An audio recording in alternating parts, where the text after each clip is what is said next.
Hi, and welcome to Voice with Julia and day 60 of our Marchesi Vocal Challenge. Today we're going to be doing inversion pairs on exercises on 4 notes with 85 and 86.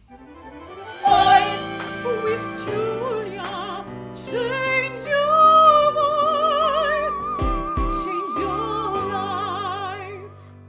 So on this exercise, I want you to really focus on keeping the breath moving and keeping each note very true, even though we're picking up the tempo a little bit because we've got 16th note marks.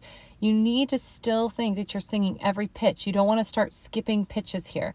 So really feel sensitive about the tuning and sensitive about the line. Here is exercise 85.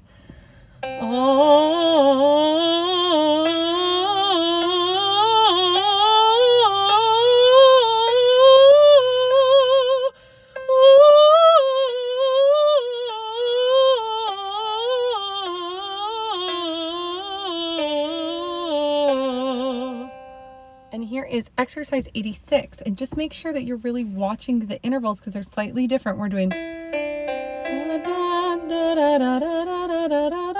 Okay, so just check that and make sure you're not going too low, too high.